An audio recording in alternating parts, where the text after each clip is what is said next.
warahmatullahi wabarakatuh. Perkenalkan, nama saya Aulia Putri Pangestu dari Fakultas Ekonomi dan Bisnis Prodi Manajemen. Di sini saya akan menjawab aktiva tetap. Soal pertama, sebutkan kriteria dari suatu aset agar dapat dikelompokkan sebagai aset tetap. Yang pertama itu memiliki wujud berupa fisik barang, contohnya itu tanah dan bangunan. Yang kedua itu tidak diperjualbelikan, dan yang ketiga itu umurnya lebih dari satu periode, dan yang keempat digunakan dalam operasi perusahaan saja. Soal kedua, jika sebuah perusahaan distributor komputer memiliki 20 unit komputer untuk dijual di showroom perusahaan, apakah 25 komputer tersebut dapat sebagai aset tetap? Menurut saya tidak, karena 25 unit komputer tersebut untuk dijual kembali dari perusahaan distributor tersebut. Yang ketiga, jika perusahaan distributor komputer menempati sebuah ruko seharga 600 juta yang disewa perusahaan kepada pemilik sebesar 35 juta per tahun, apakah ruko tersebut memiliki aset tetap? Menurut saya tidak, karena ruko tersebut tidak dapat dianggap sebagai aset tetap.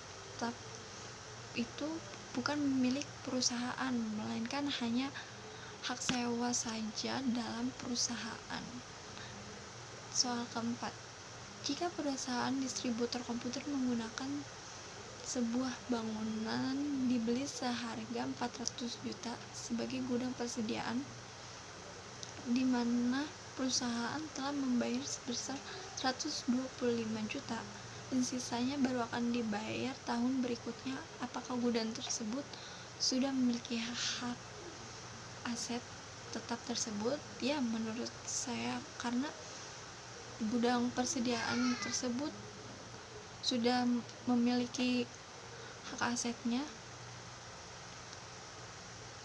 karena perusahaan telah membayar uang muka kepada pemilik bangunan. Jadi pemilik bangunan sudah tidak memiliki hak aset dalam bangunan tersebut.